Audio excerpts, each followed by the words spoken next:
Ladies and gentlemen, thank you for tuning in and welcome back once again. And it's always a pleasure to have you stop by to check out what we have to say on the channel.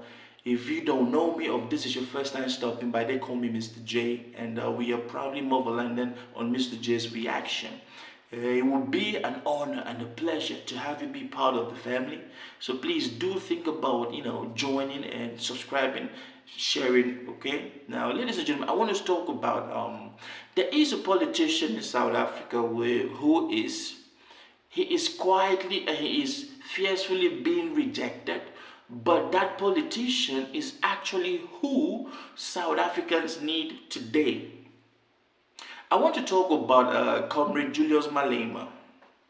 Julius Malema has been a force to reckon with in South Africa. But it just so happens that the current youths, black youths in South Africa, do not want to stand with Julius Malema. They are walking away from Julius Malema. I've seen a whole lot of negative comments about Julius Malema. I've seen a whole lot of trolling. I've seen a whole lot of hate speech. I've seen a whole lot of you are not part of what you are part Zimbabwean. I've seen a whole lot of ish like that. Not knowing that Julius Malema is actually the person that they need in that country. Why am I so invested in South Africa recently? Because I studied politics in the university, and I will say this, ladies and gentlemen, African history has shown that us, black Africans, we are disunited.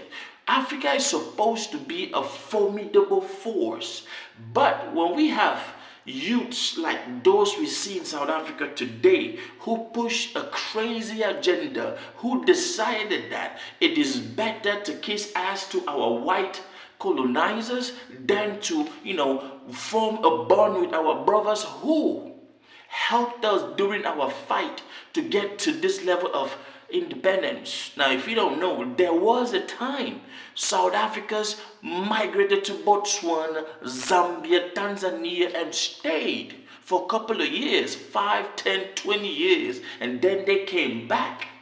And today, South Africans are driving citizens from these other countries that gave them shelter during that struggle. Now, I get so passionate about this whole thing because as somebody who studied politics and African politics was my focus, I do understand that there are certain things that we are not seeing, which is why the young leader in Burkina Faso keeps telling every other person who wants to listen, the West, they are coming for us. They are coming for those that don't play by the book.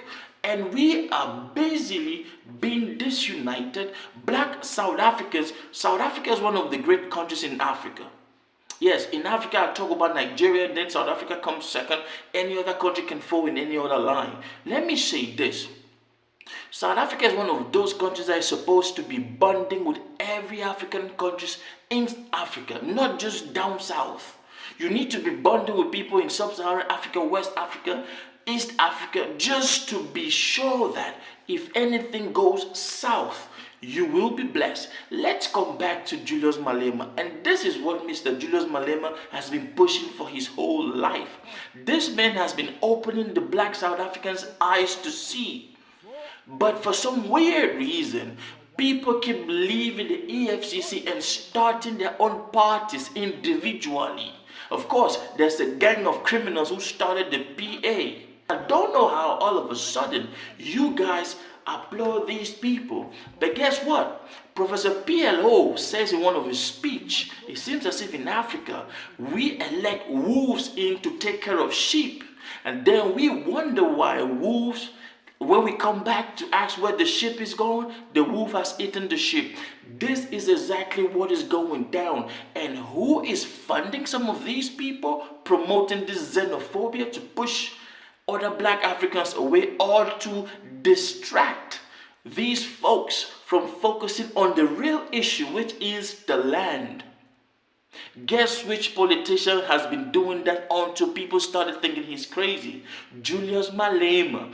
This man has put everything to wake up his people. He woke them up, but it got to a certain level where some of these corrupt criminal ex-thugs, bank robbers, they started getting involved in politics, and then it was all about the money.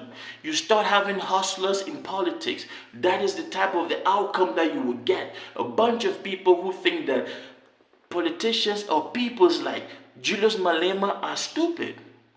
Excuse me for saying that, but it's really a dire situation, because what I am seeing, or what many of my kind, when we stay back as Africans and we look at what is happening to South Africa, the whole black on black hate, the xenophobia is, you are not born here, you're not this, there. These people are making all this noise, but they are not even the big economic players in that country. How are you 70+% of a country's population, but you don't own institutions? Somebody shared a video with me a while ago of a South African YouTuber talking about Africans are saying that after apartheid, these other institutions that were built by the West, the colonizers, they did not build their own institution, but that is a fact. Africa helped South Africans fight against apartheid. It's been decades. The black South Africans in South Africa, they have not succeeded in creating their own institutions. They have not. Every institution that functions in South Africa today was put in place by the European settlers. If you want to argue, leave a comment down in the comment section. We can go toe to toe on that. How do you live in a country, you call it your country, you call it your land, but you are not building institutions that can set the society right? Let me tell you something. If our black South Africans want to keep pushing up all these black Africans that are in there will come a time where you will push everybody out. You guys will still be dealing with poverty, you will still be dealing with uneducation, you will still be dealing with what? Lack of political power, you will still be dealing with lack of economic power in your own country.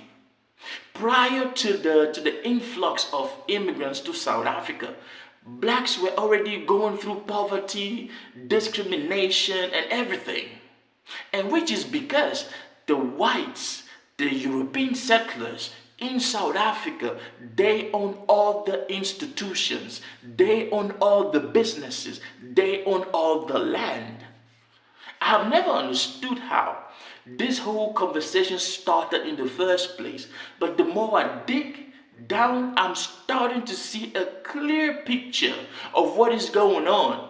Like South Africans, man, my black South Africans, pay attention. It is a sad situation that you guys are going through. But if I was you guys, I would definitely start listening to what Julius Malema is saying and dig deeper into what he means. Because 2, 3, 4 decades from now, we are going to revisit this whole concept. And it will not be the same. Trust me. You guys will be worse off than today. Trust me. Keep working with these external forces that are funding you to promote this thing, to distract you from what they are doing. They are buying land. The DA in Western Cape, you go there, this man is giving residency permit to Europeans that are flying in. And you know what they're trying to do? Yes, they're trying to get the population to have a whole lot of votes so that when they do the independence, the referendum to separate, these people will vote peacefully and they will separate. And if you want to attack them, they got backup in Britain. And if you know they got backup in Britain, they got backup in Israel, the European Union, America. And then you will be left crying. That is my time. I want you to please leave your comment and let me know exactly what you think. Is Julius Malema the true person that black South Africans need? Or all these other criminal ex-bank robbers, all these thieves in the name of, all these hustlers in the name of politicians? Leave your comment. It is with much love that I do this vlog. You feel me? Be blessed and have a great day.